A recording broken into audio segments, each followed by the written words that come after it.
In this episode, we talk about the snap. Scan me, screenshot me.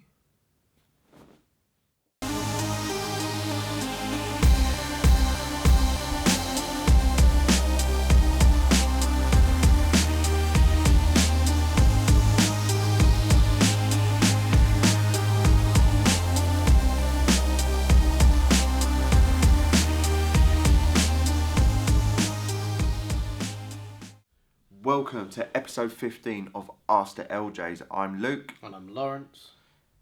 And we're going to be talking about... What? The upcoming platform.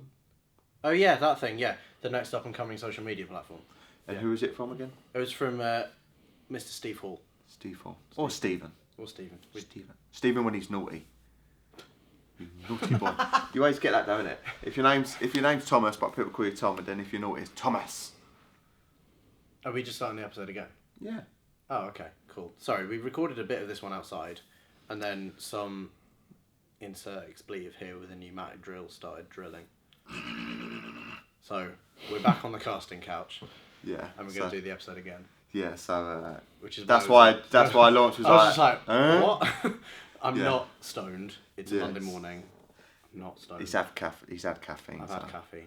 He's good to go. Yeah, so Stephen asked... Luke, what is the next up-and-coming social media platform? What do you see coming up and rising? What platform is the up-and-coming platform? So obviously we got the Facebook, Instagram, Twitter, etc. And Stephen actually asked this question, as you can see from the video before this, on Snapchat. So I'm going to talk about Snapchat.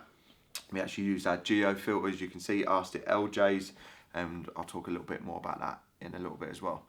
So why Snapchat? Because Snapchat makes, and again, you probably think Snapchat, oh, I've heard of that before. That's the dick pic sending app. Now, technically, you can still do that. There is no restrictions. However, we've been using it for a while now. It's Shredded by Science, probably a good 5-6 months solidly. I was on it a year ago because Facebook memories told me that a year ago I was at Legoland and I was using Snapchat. So Snapchat makes Facebook, especially Twitter, seem really, really old. Like it's the old man's platform. It makes Facebook and Instagram even feel old as well because you can do all cool stuff on it, like put emojis on videos, have lenses. You may have seen the one where you go like that and the Skittles come out. There's so many different things you can do. You can do video calls. You can do audio calls. You can do geo filters. So if you take a snap and then you swipe left or right, you can come up with certain filters that Snapchat have in that specific location. Lawrence is demonstrating some stuff here. You can see Mitch behind the camera. Mitch on the camera. Oh yeah. You can flip the camera. You can do a ton of stuff on Snapchat. And again, it's not a brand new platform. It's been around a while, but it's sort of only recently been getting some momentum, and more sort of fitness professionals are getting on it. So, I mean, what do you want to say, Judd? The reason it's so powerful, and the reason that the way it differentiates from Facebook and Twitter especially, is that Facebook and Twitter are traditionally text-based communication platforms, whereas the power of Snapchat comes because it is so easy to include your face and your voice in communication, and the way that certainly in terms of a marketing thing, in terms of a sales thing, people are starting to buy people more and more than companies, and so as a result you have to build value and trust, most importantly, with the people that you are providing content to, and it's so much easier to build and break, by the way, trust when your face is involved and your voice is involved, because you're seeing the person, maybe not like face to face like you're in the room with them, but it's as close as you're going to get to that, while still being able to watch them from the convenience of your own mobile device. So that's where the power of Snapchat really comes into its own, and its ability to express emotion as well. because you only get these 10-second clips. So you have to really condense that emotion into a 10-second clip or a picture or something else, and that's kind of where the real beauty of it lies, and that's why so many people are finding it so useful, because you can really tap into someone's emotions when your face is in it, when you can apply all these funky filters. You can draw all over the pictures, all the rest of it is just really taps into someone's emotions, which is a really cool thing. I mean, Body Power, I've done a talk on how to use Snapchat for your business. Even shout out to BSN. They on the Thursday they invited me down. I've done an actual talk to their athletes. They gave me a free tub of protein. So technically, I am a sponsored athlete now. Mm-hmm. All I've got to do now is pay someone to take photos of me, and then I can say I'm a paid model. So yeah, those boxes have been ticked. But it was just good to see like big companies like BSN, like Body Power saying about Snapchat. They're starting to pay attention. Yeah, and what tends to happen is when Facebook comes out and people complain, people whine like whining little bitches about, oh, Facebook, oh, I put a post out and no one sees it, the reach is terrible. And when I used to be on Facebook 2 years ago, when Facebook wasn't as big, or even like 5-6 years ago, it was, oh, I'd post something and everyone would see it. Well, what tends to happen is that as an app gets older, as more marketers get into it, it tends to get ruined. And the beauty of Snapchat is, again, everyone's on a level playing field. So it doesn't matter if you've got a filming guy or if you've got special graphic design and stuff like that, because we've all got 10 seconds, we've all got the exact same things to do, and it just gives everyone a level playing field. And I went through pros and cons, and I'll touch base on them in a little bit. But one, it hasn't been ruined, so that's a pro. Two, it requires, everyone's going on it now, there's a tension there. And if you're looking to get in or get your name out there and build your brand and your business, then it may be that Snapchat is maybe where you focus number 2 or number 3 in regards to your social media strategy. Like I don't tell people go forget Facebook, forget Twitter, forget Instagram, go straight to Snapchat, because one of the cons is that there's no real in-app searchability. There's no, oh, I can click on a hashtag and start finding people which have common interests. So what you have to have is another social media platform. Probably Facebook. Facebook's always going to be the daddy. They've bought everyone out apart from Snapchat. Snapchat have said no, we're not doing it. But you need to have other social media platforms to drive people to your Snapchat, and then once you're on the Snapchat, that is going to give you the best return of investment in regards to building hardcore fans which know of you and people seeing the real you. With Instagram, as I was saying to the BSN athletes, it's you putting up a picture that you want people to see with filters and making it look like you've got even more shreds than you probably do have. And people like that, they tap it and whatever, but you don't really provide any depth or any value to that person. But with Snapchat, you can't do all of that stuff. They will literally have to see who you are, the real you. And even from Body Power 2015 to Body Power 2016, I actually had people who I didn't know of like stopping me and saying, oh, Luke, I love you on Snapchat. People asking for photos. Again, I'm not like Flex Lewis with lines and lines and lines, but we probably had about 10, 15 people who I didn't really know of or didn't know that well, who sort of followed me on Snapchat. So it gives them, as like Lawrence says, it's a lot more intimate. They can feel like they actually know you. So people who follow me on Snapchat know about my son Len. They know about Johnson in the park. And it just... it's just the app where it's not been ruined yet. And if you really want to make a name for yourself, like if I hadn't gone all in on Snapchat, Body Power wouldn't have asked me to talk about Snapchat. And then BSN, when they asked, do you know someone who's good on Snapchat, I wouldn't have got that gig because I didn't go all in on that platform.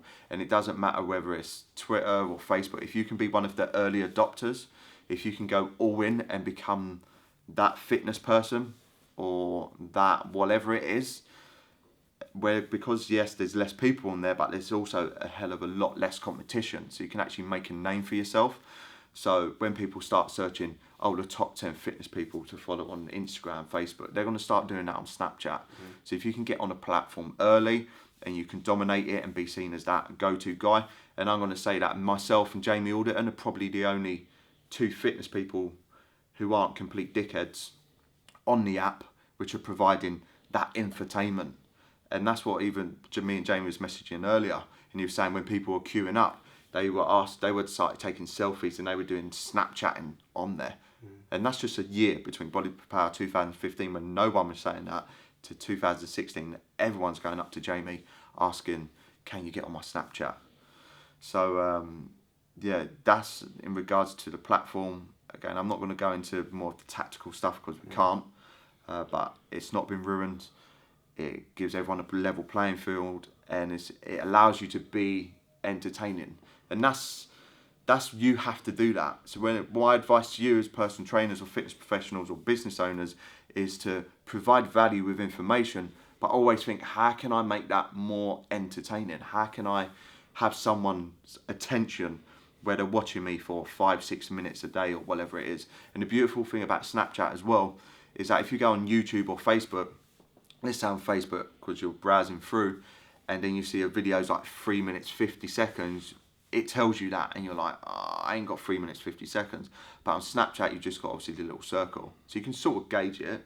But before you know it, and they're clicking through your content, they might have just spent 4 minutes watching you do something on Snapchat where they wouldn't have spent 4 minutes on Facebook. I have to. Who are we looking at? I'm just going to look at you. Oh, look. So, the beauty of Snapchat is if anyone's not seen this, and if you're listening to the podcast, yeah. Basically, what I'm doing now for those listening is just demonstrating a viewing of a story. You've got the whole screen. You are taking up someone's entire screen. There are no distractions. You can tap the screen to skip through it. There's Luke's lovely mug. And you get this little circle in the top right-hand corner that tells you kind of how long is left of the story. You can swipe up to send a message to someone. You can swipe down to go back to the list of stories. But what I would say, Snapchat is, I would say it's the modern day email list. The thing with Snapchat, I like that. yeah, because thank you.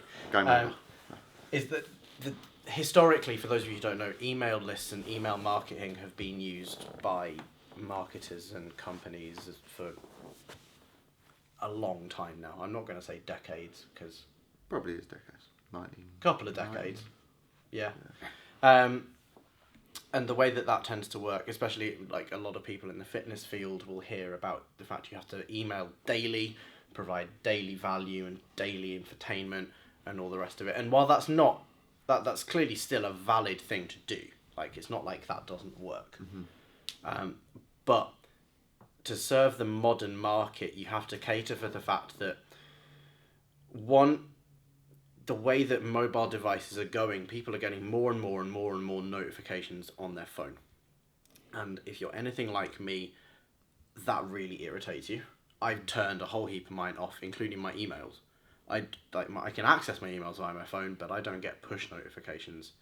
And if you are emailing someone, that is another intrusion into their life. It's the equivalent of spamming someone with a Facebook message every single day that they've not requested. That would really hack me off. And who likes checking emails? No, not many Like, people. that's what you got to think. Always put yourself in like the user's experience, and if they're like, oh, not another email, even if it's good content. Whereas like, with delete. Snapchat, it's very much like email. In an email inbox, there are very few distractions. Yeah, there are some other emails, but ultimately your attention is entirely focused on the email that you have open in front of you. Secondly, they have to elect to view that content. Similarly, you have to click to open an email. You have to tap on that story to watch that story.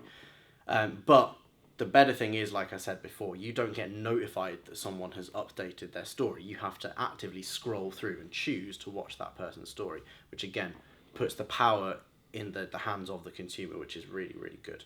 It means that you don't come across as spammy.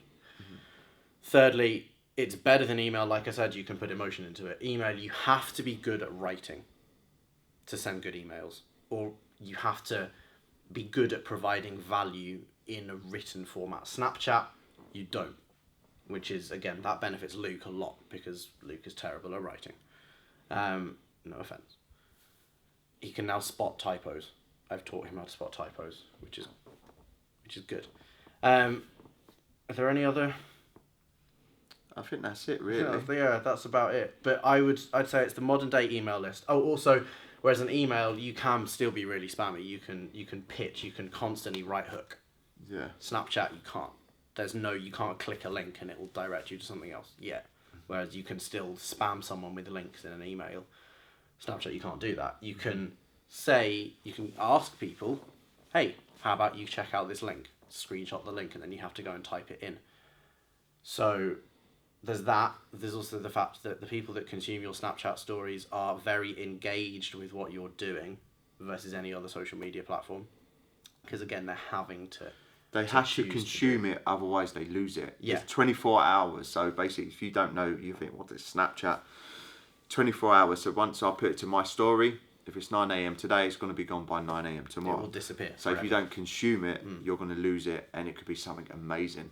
And the good thing is, obviously, it's not like spammy, and it's in your timeline, you can't help. You have a decision to click on it. So if you're boring, then people won't view your thing. The good thing as well is it doesn't tell you how many followers you have or how many people you follow. So there's no like dick swinging competitions between people going, oh, how many followers you've got. The only thing you can gauge it on is how many people view your story. And that's arguably what matters more. It's the same as how many people are consuming it rather than reaching that content. Going back to your email list, it's the same sort of thing as the open rate in an email list. It's how many people are actively consuming your content. And that is way more important than how many followers you've got. Yeah, or how many people on your email list. Oh, yeah. I've got 10,000 people on my email list, but only 200 people open it. Yeah, because the content's crap. Yeah. Right, I've just thought of this here. Now, okay. I'm going to be doing a webinar for my SBS Elite guys on how to use Snapchat for your business. So similar to the talk I done at Body Power. And I'm going to share that link on Snapchat. So if you're following me on follow me on the Snapchat at the moment, at Shred by Science, then keep an eye out for that URL. It's going to be our normal URL, and I'm going to pull it up then. It's going to be up there for a week. So my call to action, my right hook, is if you actually want to see a whole webinar on how you can use it, a lot more tactical information, the pros and cons, how you can growth hacks, like using the Instagram one. We ain't going to mention that. We'll mention it in the webinar. Or things like how you can monetize using Snapchat. Then follow us on @Shred by Science. We're going to put the snap code at the end of this video as well.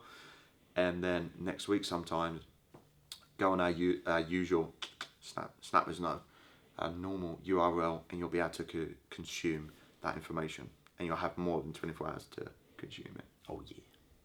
Right, speak to you soon, guys. Peace out.